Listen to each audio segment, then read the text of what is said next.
And welcome to KnightShift. Eric Lopez against Kyle Nash. It's me and Kyle. Wow, when's the last time you and I just did a pod by ourselves, huh?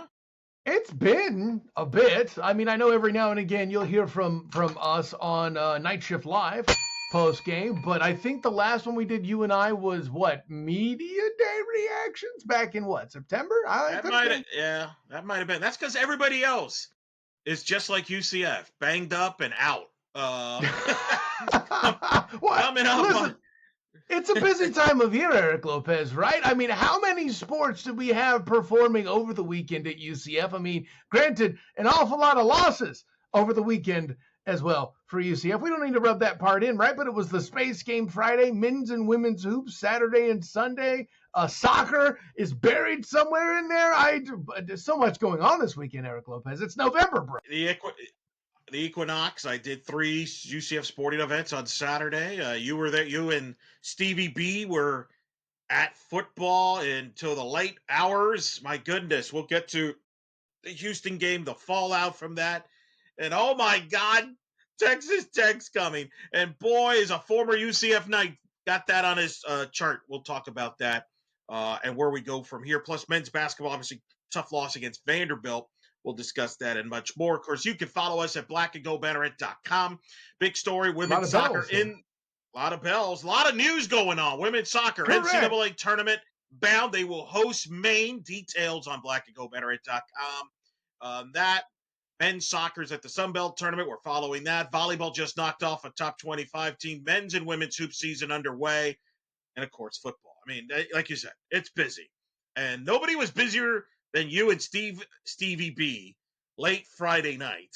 And that's what we're going to begin. UCF losing to Houston. And Kyle, and God bless you both. I'll be honest. I'm not going to lie. I think by the time you guys went on the air to do the postgame, I was in bed.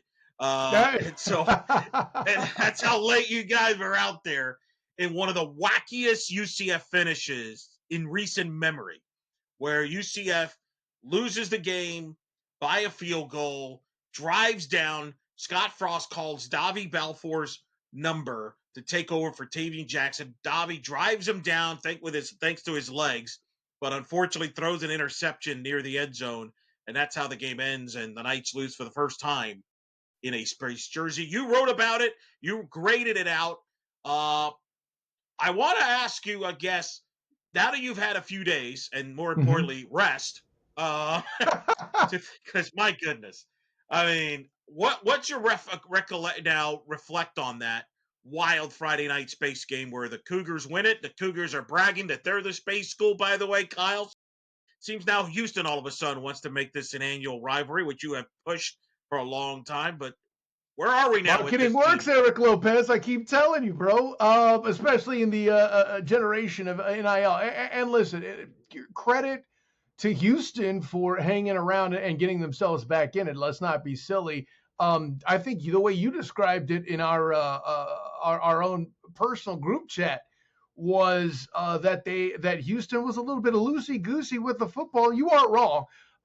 But also by the same token, I think an element that was a factor to help get them back in the game was losing at one point both defensive end, Nigel Kelly and Malachi Lawrence, as well as Braden Marshall early in the game, as I would argue the top DB on the team on defense for UCF. Obviously, all those are big factors. And still, Eric Lopez, say what you will about that defense. I had people saying, but Kyle, they gave up 30 points. First of all, no, they didn't. They gave up 23 because Taven Jackson threw a pick 6. Second, they did it missing that many guys. And listen, I know in the past I've been critical, certainly last year, of Nigel Kelly and Malachi Lawrence, but we've talked about how Grinch can be a mean one if you're an offense facing up against him. Alex Grinch has gotten his defense to kind of stand up and handle business. Both Malachi Lawrence and Nigel Kelly looked better this year. In this past very game before he got hurt, Eric Lopez, I remember seeing Malachi Lawrence not only neutralize the run or the running back coming out of like a wheel route or something. After that, no. He was guarding the option. The quarterback tossed it, and then Malachi Lawrence still tackled the running back. I know it was a gain still, but with nobody else there to make a tackle and to come up from behind and make a play like that, huge point. And of course, Nigel A. Kelly makes plays here or there, certainly well more in a clip this year than last year, in my humble opinion. However, after the game, he's wearing a boot. Malachi Lawrence with a likely wrist injury, probably not factors for Texas Tech. But for me, the defense, I feel like, did their job. If you want to see what grade they got, check blackandgoldbanneret.com. But I know the burning question, Eric, and I'm going to ask you this because I have my thoughts, but I'm going to be greedy and land the plane. You mentioned them calling Davy Belfour's number on the final drive. What are your thoughts of that? Well, I give Scott credit. It was creative. Clearly, Taven Jackson was, Houston was blitzing a ton, blitzing a lot. And Jackson wasn't able to move. Scott Frost said in the postgame and kind of reiterated on Monday's presser about a hammy issue with Jackson. It's not clear, was this hamstring an issue going into the game? Did it happen during the game? Did it happen last drive? We don't have clarity on this, but I think it's safe to say that I think in reflection here, Kyle, that Jackson's probably beat up, just like everybody else. Sure.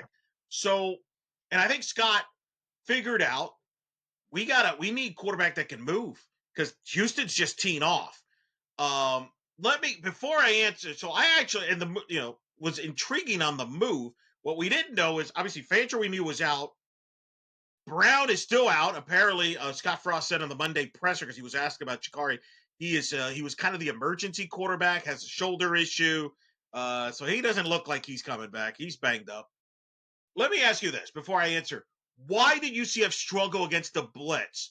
Was that the quarterback not reading the blitz? Is that the offensive line not able to be able to block as many guys? Because Houston clearly saw something where they're like, we're going to tee off on this defense. And they were not shy. Todd Orlando blitzed them a ton over there. And it took its toll on Jackson, who I didn't think was playing very well, was not seeing the field very well. I don't know. You had a good view from the press box. I'm just watching, granted, not the greatest of broadcast perspectives, but I think Jackson has kind of gone backwards for whatever reason in his play, and I think Frost saw that. Yeah, I think there's a couple things there, and by its very nature, Eric, like when a defense blitzes the O-line, the idea is to send more guys in an area than the offensive line has. And I don't, you had mentioned too with, again, another entry mention here with Miles Montgomery missing the lion's share of the game, having a sling on his shoulder at the end of it. That Jaden Nixon is the weaker, air quotes, pass Montgomery's blocker. A very good pass blocker. That's evident, and I don't know if it's coincidence or not, Kyle, but to me, it looked like once Montgomery was out and they realized that, they were blitzing even more. And maybe they were. I think there's a certain element, too, of I think it's more about daring Taven to throw. Because I'll say this, and I'm not here to say that Nixon had a perfect game in protection, but he certainly, listen, just because you're the better blocker as Miles Montgomery doesn't mean that Nixon's bad. He may have missed a block here or there, too, but there were some excellent pickups he had as well. He did better than I would have expected, is what I'll say to it. Granted, a little bit smaller guy than Miles, but did enough. And listen, physics are a thing. Sometimes if you're that scat back home run option like Nixon is, you're just not going to block quite as well. Mass is a thing. Check your science classes, folks, right? I don't think Nixon was the issue as to why they were blitzing more or less, Eric. I think it was two things. A, they needed to jump back in the game after giving the ball away as often as they did. And B, listen, you mentioned the guy's name even was Orlando. Of course he's listening to me on previous episodes of the Black and Gold Banneret KnightShift podcast by telling people that UCF's quarterback's vision of the blitz beat Cam Fancher, Taven Jackson. Both these cats have gotten blasted because of their inability to read the blitz in the past. So, and I get it. The popular thing for those that don't watch film and box scores is to complain about play calling in the offensive line. Guys, I'm not here to tell you that the offensive line is the bee's knees, but for a team that's clearly rebuilding, it's a pretty good O-line. Not for nothing. Were they perfect? Like I said, obviously not. They're better than the criticism that they're getting. I'm going to lead with that. But again, and you said it best, man. If you blitz, you're sending more guys than they got, and they know this quarterback struggles. If I'm Houston, I'm blitzing him too. And give give Frost credit for identifying it the way that he did, and which was what makes the Davi move intriguing. Well, and I think Scott's getting too much heat as far like a lot of people were criticizing the play calling. Was there a lot of bubble screens, quote unquote, short passes? Yes, I think there's an issue in this offense. They don't throw the ball deep. Is that because the quarterback doesn't have confidence in getting enough time to throw deep? Is it because whatever? I don't know. But I thought the play designs are not the issue with Scott. And I think everybody makes too much of an issue about play calling and the plays. Houston on that last drive where they got the go-ahead game-winning field goal. Was that like creative play calling? Because not really. They just decided, hey, we see this Houston UCF defense kind of wearing down. Let's just run the football. Let's not, because I thought Houston played themselves into trouble because they try to get too cute. They try to get too creative. And I thought Connor Wigerman, the quarterback for Houston, was kind of telegraphing his passes, and UCF certainly done and read his eyes really well all night. They baited him. See this and raise you. They baited him. That's the correct word, Eric. You got it perfect right there, right? Dunham baited him at least 2 of those interceptions. Yes. I think that's a great point by you. Yeah, if I had known you were going to use the word bait, I wouldn't have interrupted you. My bad, man. No, I think it's fair. So I don't think I thought the Davi was that's an out of the box move. I'm so fascinated. Was it a stir of the moment? Was he saying? I don't know. It was a gutsy move in a lot of ways. Was it though? Yes, because I don't think a lot of coaches would have done that. Fair. A lot of coaches would not have pulled answer. that. 100%. Okay, but it made sense. You got somebody with more mobile. Houston clearly wasn't. They had no idea what to do there because they probably weren't planned. They didn't plan for him. He's a 4th-string quarterback. By the way, this is a disturbing trend for the program. This is now the 2nd year in a row that a quarterback that was 4th on the depth chart at UCF has played significant snaps in the month of November in determining bowl eligibility. I'm sure that's a trend I would want to continue, but nonetheless. Yeah, I'm about to say, it may be a trend, Eric, but these things are not equal. These are not the same. No, but Belfort ran well. But here's the issue I have, Kyle, and I understand this is going to be controversial because I saw everybody defend the call at the end there on 3rd down where Frost calls him to play. Scott Frost said in the presser, he can't help himself. He didn't want to just settle for the field goal. He wanted to take a shot.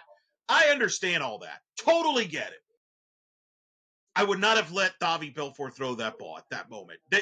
In my opinion, there's a reason why he was your 4th-string guy, right? It's not like, I would argue you're playing with house money by driving it the way you did, getting him into field goal range.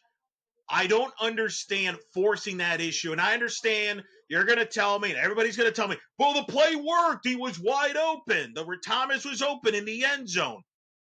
But the problem is you have an inexperienced quarterback.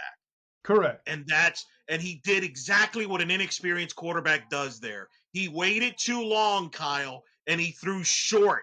That's a play you've got to miss. If you're going to miss, you got to miss long. You got to miss long. And I just hated that Scott put him in that position. And I know people are saying they would not have wanted overtime anyway. I don't know. With our defense, the way they were playing, I would have liked to have given him a chance to win the game in overtime because who's to say that UCF couldn't force another turnover in overtime and then only you need a field goal and you win the game. That's my only critique. I understand why Scott did it. I understand why he did it. I have no issues with the move on Davi Belfort, putting him there. It's a brilliant move. So he can coach. So all this nonsense about him, is he coach? He can coach. This is not a X's and O's issue. This is a personnel issue, and I understand he's responsible for it, but that was not X's and O's. However, I think Scott, from a game management standpoint, Kyle, could have been better there. Your thoughts? Man, listen, first of all, it's gracious. You may have to quit this softball crap because that was a fine analysis by you, bro. Second, the thing I appreciate the most, Eric, is that you're actually evoking Noah Ruelas. We need to talk more about. This dude has hit. He has a school record for 50-plus field goals hit in a season here at UCF. Dude matched his personal best to 54 yards in that game, but we're not talking enough about it unless you happen to be reading the Making the Grade on blackandgoldbanneret.com.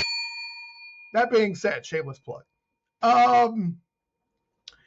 I think there's an element of hindsight 2020 in your analysis. Not saying that that's entire your look. I could see a world where Eric Lopez should Belfour have completed that pass where you said, I didn't like it, I wouldn't have had him throw it, but it worked, so we'll move on. I could see a world where you say that, Eric, 100%.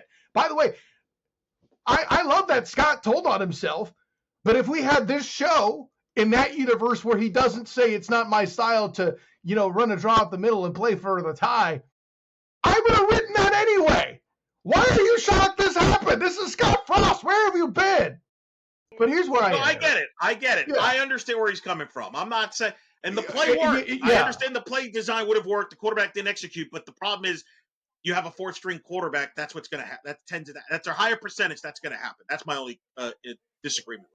Is it a higher percentage? Here's the thing. We don't see in practice what's happened.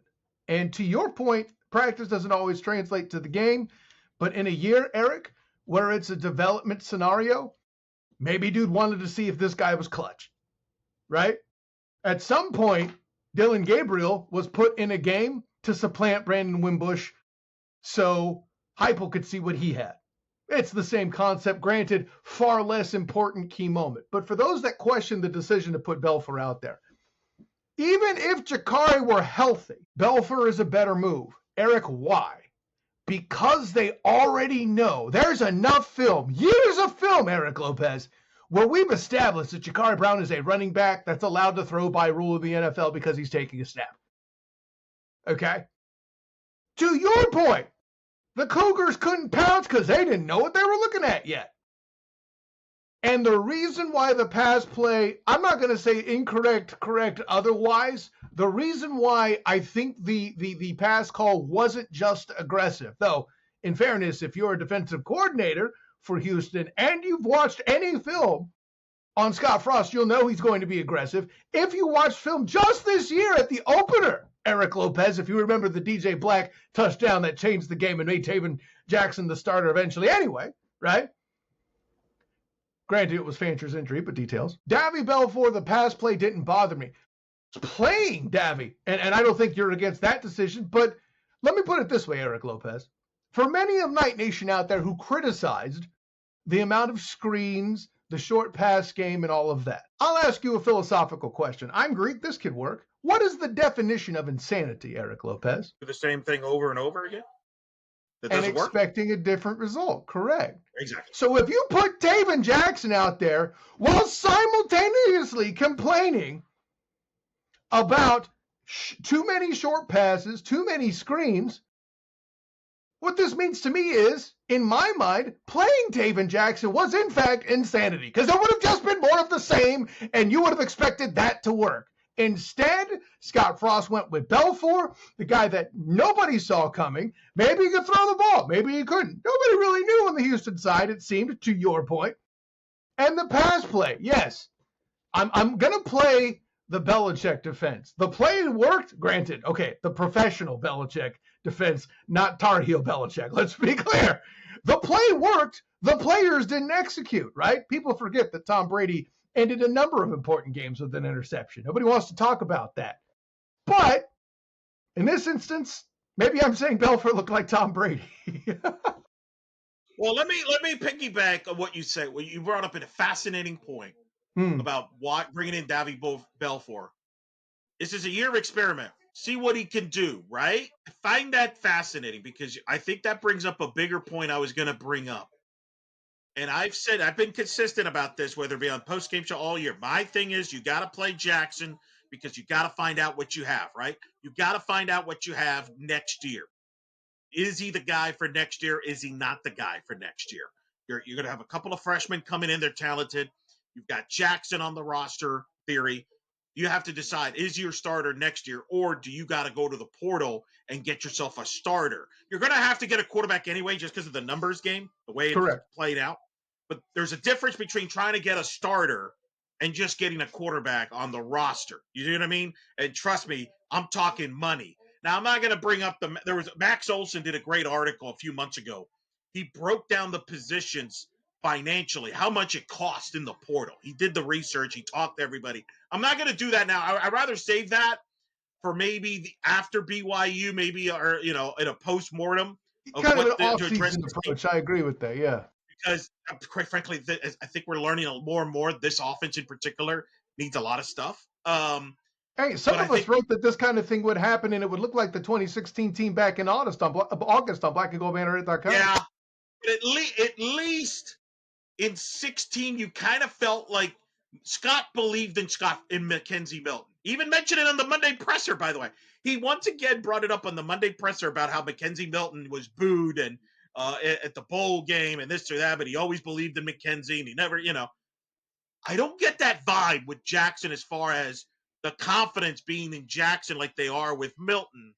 And it makes me wonder, you bring it up, bringing in Davy Belfort. Is that a sign that maybe this staff realizes we're going to need a quarterback next year, if for nothing else, to have an open competition with Jackson, because he may not be the guy, Kyle. And unfortunately, UCF may be in the reality where they're going to be in the market and may have to spend more than they would like to get a quarterback to start here in 2026. To me, that is the big picture by making that move, because let's be real. I understand the hamstring and all that. But if your quarterback was really good, even if he had a hamstring issue, you're not pulling him because they're blitzing and he has a hammy issue. That the performance played also a factor, whether they want to admit it or not. That played a factor into that decision as well. No? Yeah. There's a lot there that's good, and I agree with it. Let me build on this too, though.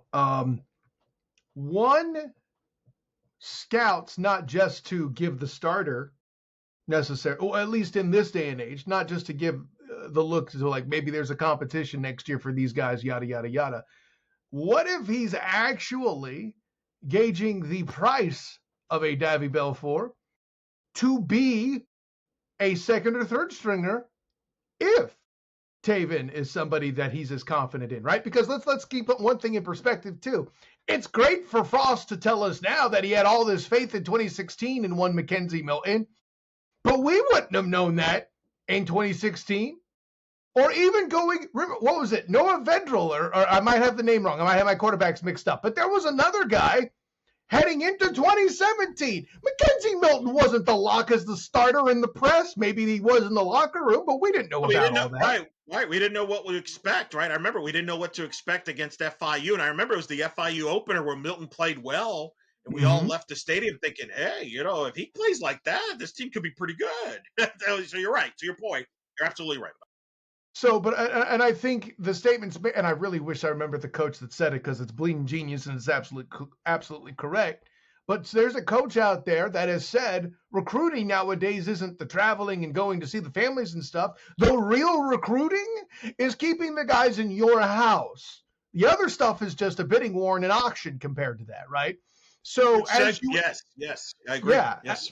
As you evaluate your own talent, part of it is evaluating where Davy is now, and is he a third stringer, second stringer? Does he deserve to come out of the fourth string, right? And I don't know if Jakari will be healthy in time, but if he's not, if he is, I think we saw enough potentially from Davy to make him the third stringer and Jakari the fourth. Just as an example, I'm not saying that that's necessarily the case, but that's another element you're looking at. Ranking your current talent, and Jakari, I'm sure won't be here next year, but to see where you're at and what you're comparing to baseline the talent in the room is important in the evaluation process. Let me ask you, because the Frost post-game presser, I encourage people to check it out on our YouTube channel. It was fascinating. Yeah. I want to ask you about, because he reiterated this on Monday's presser, about NIL. He talked about how they don't have depth because of NIL and the limit to 105 roster. He again doubled down Monday, talking about how he hates what this is right now. Not that he's happy, excited that the players are getting taken care of and all that, but he just doesn't feel it's a balancing field and all. I just find that fascinating. He has brought this up multiple times. What is your reaction to that? And I only bring that up because they're about to play the team that has benefited the most of anybody in this sport. when it comes to NIL than Texas Tech. So I find this so fascinating, the timing of this, because this is going to be a hot topic all week with Texas Tech and what they're doing with Cody Campbell and the maybe one of the highest salaries for a roster, $7 million reportedly spent on the defensive line alone, Kyle, against this UCF team where clearly the NIL is nowhere near in that stratosphere. Yeah, and by the way, 1.9 of that is to UCF's own former Lee Hunter, right? Which, by the way, I have no reason to believe there's any ill will because let's just say sources close. Well, you didn't see his Instagram on Monday, did you? I mean, he's talking trash now, but here, let me say this. But let's just say I've heard from higher ups within UCF athletics that said that Lee came back and said he got 1.9. We know that. But he came back to UCF and said, if you can give me $1 million flat, I'll stay. This dude was prepared to leave $900,000 on the table to stay at UCF if UCF could pony up the money, which they couldn't, but still, I think that sentiment alone says a butt ton. And no, I have not seen his Instagram yet.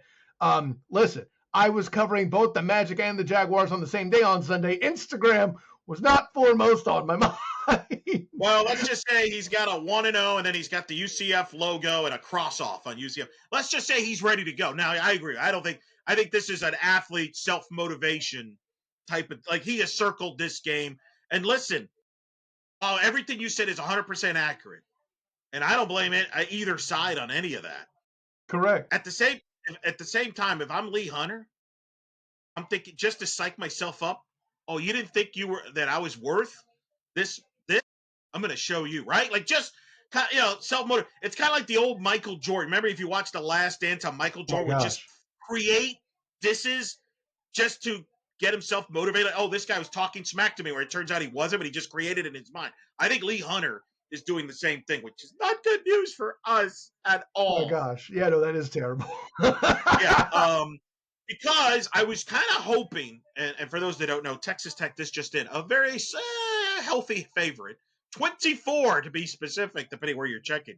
In this ballgame, they're on top of the Big 12. They're coming off destroying BYU in a game where the score was very misleading. Like Texas Tech, the only reason why that score was competitive because Texas Tech, not a good red zone offense team, settled for a lot of field goals. BYU defense did a good job holding that, which is the one thing, Kyle, as we segue this to Texas Tech. That's the one thing I think UCF has a shot this week to make it competitive and interesting is I think UCF's defense can play with Texas Tech's offense, especially in the red zone.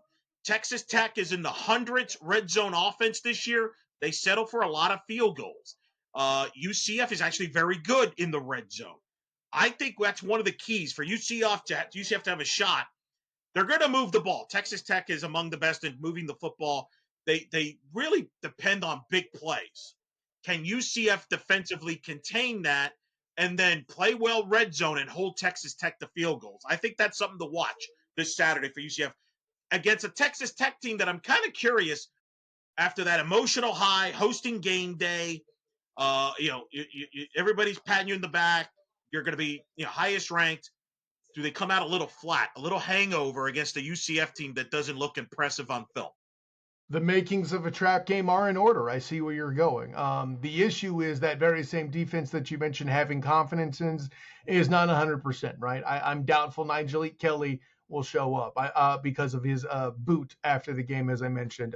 Miles Montgomery, check that. Malachi Lawrence and his situation, I'm pretty sure he hurt his wrist on Friday. It's just a matter of how bad he did it. And will he be back? I don't know if he's going to do a Trayvon Walker like in Jacksonville and come out with a club, but I'm doubtful, that's something that's going to happen here. So, my only caution to your defensive optimism is that this is not the same defense. I'm not here to say that they will, that Texas Tech will, hang up 24 on this team or 24. They'll get more than 24 points. I'm fairly certain. Will it be a 24-point win? I'm not sure about that. But yeah, I to your point, I think defensive tackles on both sides of the football are relevant in this football game, right? Say what you will about this group not having Lee Hunter. The group has been awesome, right? John Walker, even without Horace Lockett, my guy, RJ, Lara, all these guys have been attacking in the middle and doing a relatively good job. The defensive line in general has been doing pretty good, I feel like. Better at containing mobile quarterbacks, all that. But again, missing two of those starters is going to be a big deal. Braden Marshall's impact is going to be big. We just don't know exactly how yet. Yeah, wait till that injury report. That's what we all waiting for, is that injury report. Yeah. It could be a long list, Kyle. It could be a long list. Unfortunately so, man, yeah. I will say this. I watched Texas Tech. I watched the BYU game after I got home. Man, they're fun. I mean, I understand people are agitated by the money, right? The finances, okay? Let's put that aside for a minute, Kyle. This defense, boy, they can fly. They just let them go. They got what they paid for. That's all it is, Eric. Well, and Lee, and I want your thoughts on this, because obviously you pay more attention to the line than most do, including me. Lee Hunter, what was fascinating about him, he's in the middle a lot of the times, which is normal. It's what you expect. He doesn't get tackles because teams are he's gobbling up this. But the way Texas Tech, they have these schemes where Lee Hunter will bluff like he's going to pass rush and drop back. He nearly got an interception against BYU because he bluffed. He whipped. He played back while the linebackers are at secondary are coming after. They love to mix that up, the pressures from different angles. That's going to be a challenge for this UCF offense, one of many challenges. This is by far the best defense they've seen all year. It's the best team they've seen all year. But they have athletes everywhere, and they're putting the situations where defensive linemen 1 minute might be pass rushing, the next minute they might be dropping into coverage at the flank. You got linebackers and secondary coming all over the field. This is a defense. While yes, it's simple from a schematic standpoint, boy, it causes a lot of problems. And I'll tell you, a name to remember: Jacob Rodriguez, Kyle. Who, if the Heisman Trophy wasn't so allergic to defense. Okay, God forbid, Jacob Rodriguez, I would argue right now, is the best college football player in the country. 91 tackles, 9.5 tackles for a loss, 3 interceptions, a sack, a quarterback. Dude, watching this kid in line, he's got a heck of a mustache, so he's got a personality. Think of Zach Thomas in Derek Brooks' body. Oh my God, that's scary. That's what this kid is, man. That's the challenge UCF offense is going up against this week. Yeah, and listen, when you got linebackers like that, you could do fancy things like, drop your DTs back and see if you can get a big body in a short passing lane. No, I'll put it this way. Other than the obvious aforementioned Shaquem Griffin, name me another linebacker at UCF that's been off the charts impressive. It's not there. It's a position that's been kind of a challenge for UCF to recruit. Not to say, that I don't love my Cole Kozlowski and Kelly Lawson moments. That those aren't that Lewis Carter isn't good. They're not standout dudes. They're dudes that eat on the strength of the fact defensive tackles are great, right? Find me a Hall of Fame linebacker. Even the great Ray Lewis had Sam Adams and Hiloti Nada. Okay, both dudes that are Hall of Fame caliber dudes, right? So I say all the above to say, not only does Texas Tech have that kind of linebacker, they have a big body like Lee Hunter in the middle that they can just play with for the hell of it. It's. No, they got what they paid for. The roster construction of this team is well built. David Bailey's another kid to watch. 11.5 sacks, one of the nation's leaders in sacks for Texas Tech, man. I'm telling you. And look, Kyle, that's my concern from a UCF perspective is how do you compete with this moving forward? Like, Cody Campbell, it's not like Texas Tech's going to stop spending. And spare me on the revenue sharing. You know my thoughts. I'm very skeptical in that. I don't believe that football programs are all of a sudden going to okay, we won't spend as much money. They'll find other ways, whether it mean under the table, etc. And I think to me that's my only concern moving forward is from UCF standpoint, how do you compete with this? Because you look at the sport. Ohio State, sorry, Donnie Docks, who's over at a Magic game. Ohio State bought $30 million roster last year. Okay? I mean, when you're buying Alabama players, you know you've got money, and that's what Ohio State did and Caleb Down. Indiana, Mark Cuban spending money on football. Texas A&M, do we need to go over how much money they have? They bought out Jimbo Fisher, big buyout like nothing. I don't, Kyle, how is UCF going to compete in this world moving forward is a legitimate question. I understand fans don't like to hear it, but it is reality. Well, and the way that they're going to have to compete is being good at recruiting and finding guys that are looking for the stepping stone and building on that. It's the same way that they had when they were in the American, like they had to do with coaches, right? Find a young Scott Frost that's trying to be up and coming and get to his place. Forget about what happened afterward. That's exactly what happened with Frost. You like Frost at 1.0 as an answer there? Fine. How about this guy, Josh Heupel, who's gotten so good at the SEC, he told a quarterback who wanted $4 million a year to kick rocks and still is doing relatively well, disappointing lately perhaps, but is doing well enough to compete in an SEC that has a school in it that spent $130 million in buyouts in its past couple of coaches. Shouts to the Bayou Bengals of LSU in their most recent action with Brian Kelly, right?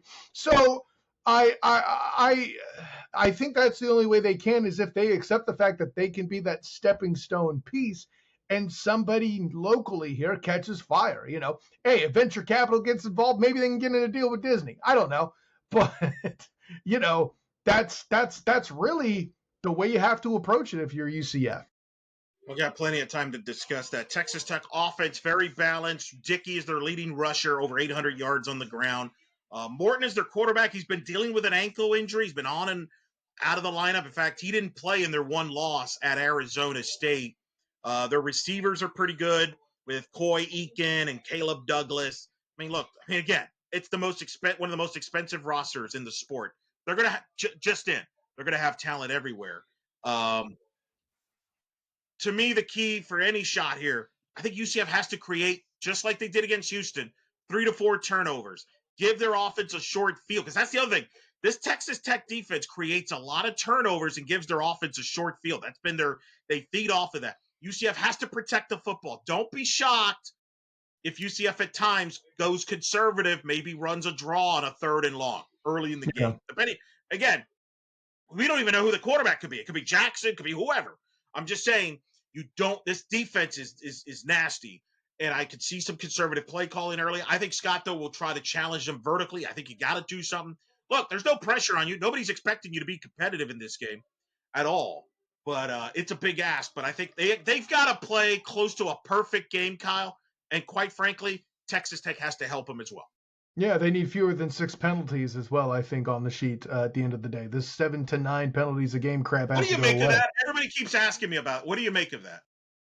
I think it's with Frost being famous for tempo, whether he's slowing it down or not, it still could be faster for other guys. And you need a lot of, cohesion to make that go.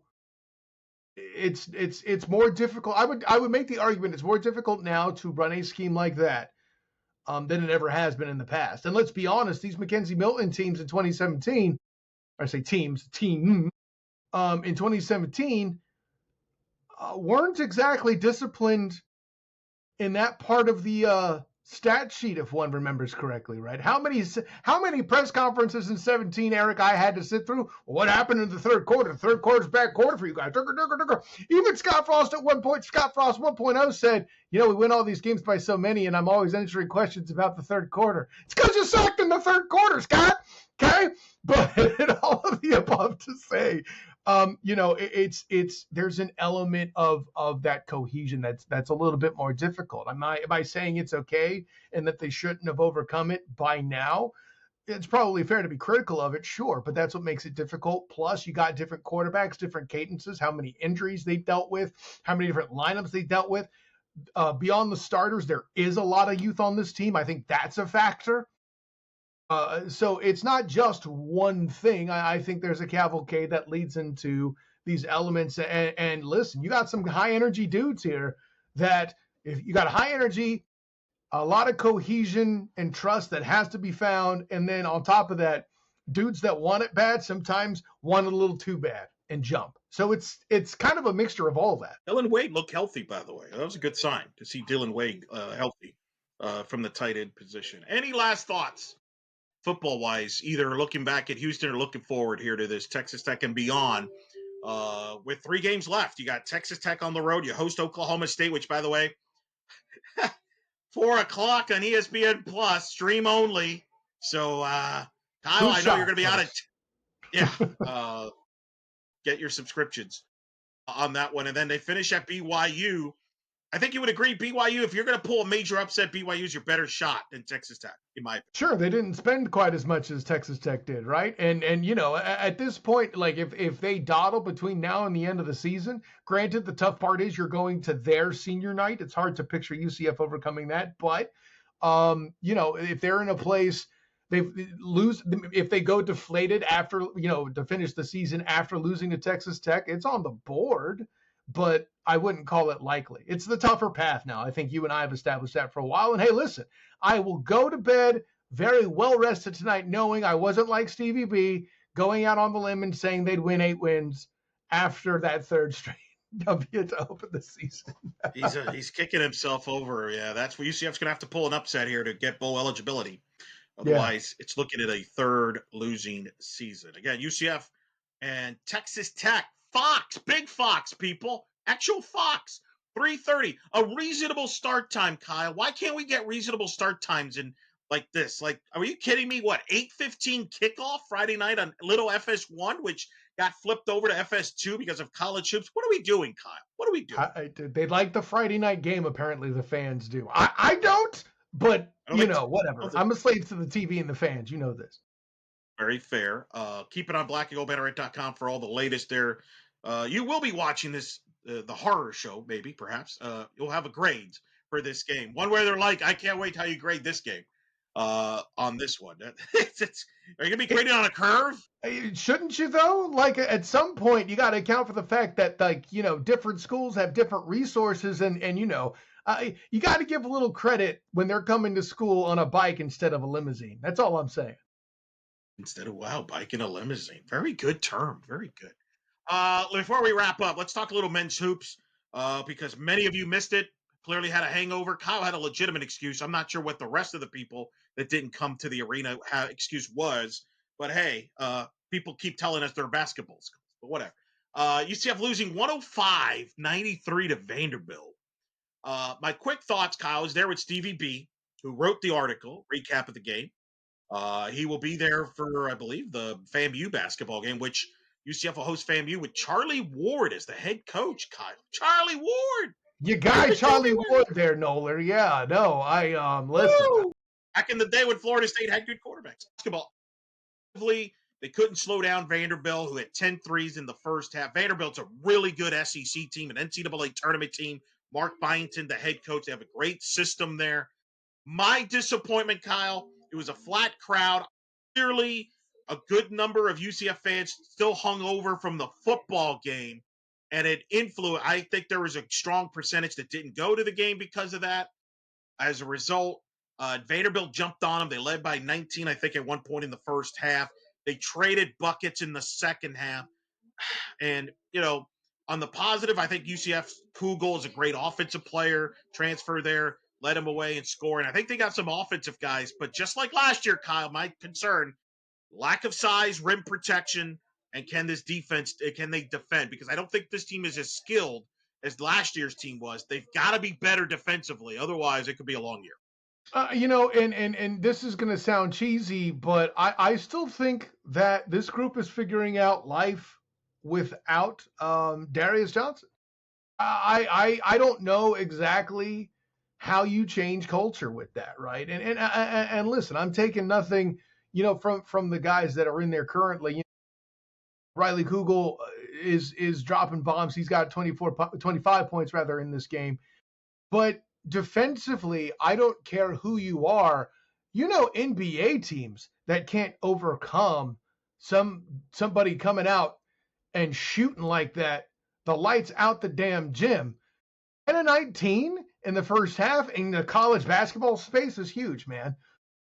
You know, when, like you said, if they had gone on trading baskets like this for the entire game, as they did in the second half, I think it would obviously have been a lot closer, right? Sure. Matter of fact, by my count, only losing by 12 after that start kind of tells me if it was 4 quarters, maybe UCF sneaks what one might even call an upset win, possibly. I don't know. But I think Johnny mentioned it in the postgame. The problem is when you fall behind as big as you do, sometimes you fall into the trading the baskets Yeah, deal. that's And fair. that's what, whereas Dawkins teams of the past, you would come up with 3-4 consecutive stops. Now you're back in the game instead of trading baskets. And I think that was what frustrated Johnny in about the second half. And obviously not getting off to the good start, staying with them at the 3-point line was tough. They've got Texas A&M on the road Friday night before the football game is at Texas Tech. I don't think anybody,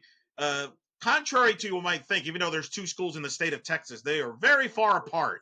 I think it's like longer distance than Orlando to Tallahassee, put it to that way. But Something we'll like see. that. Well, And again, this basketball team's still figuring out who they are because it's all brand new. you got it. No, that's exactly correct. And I would even add this element quickly, too. You mentioned the thing about the trading baskets and that whole scenario. Yeah, it's a trap that you can fall into and all of that. But think about this, Eric. Defensive-minded UCF teams in the past wouldn't have had the offense to successfully trade baskets. So I think there's something to be said for that as well. Well, you hope. You hope. I think Themis Folks at the pass first, shooting guard, a shooter second in the point guard position. Great passer. Him and Kugel can be playmakers in the backcourt. My concern is there's not really a Keyshawn Hall type in the front court. Where is that going to come? So we'll see. It's early. No, I think that's a fine take by you for sure. What else we got? Anything we got to tackle here? I know you don't want to, I know it's been a rough weekend for you. Yeah, no, I think it's the Lions, sir. I would urge the folks at large to check out Nightcap, of course, from our own Bryson Turner for all your Olympic action there. I know you and him dropped an episode last week for Olympic sports. Make sure you check that out. A lot of soccer preview. Bryson wrote about women's basketball at its home game against Charlotte, which had a wacky finish. Kyle, although your Jaguars found a way to top it in the NFL, but that's a whole other story. Yeah, we'll talk about that Wednesday on the Duval Dive with former UCF Shout out cornerback to Travis Holmes, everybody. Travis, that's right. So yeah, man. What a crowded weekend. Maybe a disappointing one for UCF Knight fans in sports, but nonetheless, here's where we are. And of course, you mentioned Stevie B is going to be at men's basketball for the FAMU game coming up. Check that out, blackgoldbanneret.com. And all of that. Eric, I think we've wrapped it. I don't know. Are we missing any stickball stuff that we should be talking about? No. This is you. This is for you. No stickball. Big. I will say this: they got the top 12, the playoff rankings coming out. Where is BYU going to be? Could be interesting to see if the Big 12 is a 1-bid league or a 2-bid league. Kyle, that's another story that's developing, and I think it'll be interesting. So. I agree with you. Jeff's ACC hopes and his USF fanhood may be in jeopardy here with the top 25 as they come out 100%. I'd say so. Yeah, that could be a tough ranking. But, hey, we'll be back. Night shift. Stevie B will be on. Everybody will be on. So, listen, if you don't want to watch the game because it gets ugly, don't worry. Well, just come on with us afterwards. We're here for your therapy in the bad times. Kyle specifically. Kyle will try to calm everybody down. It won't be me. Fair enough. So with that in mind, for the Sultan of Stickball, the great Eric Lopez, I am Kyle Nash, student of the game. This has been Night Shift. Make sure you check out all the stuff on the socials. Make sure you search blackgoldbanneret.com on all your social places. Check out blackandgoldbanneret.com, the site, and the feed during the game as well. Somebody will be populating that to keep you up to date on all the action. And yeah, until next time, everybody, go Knights, charge on.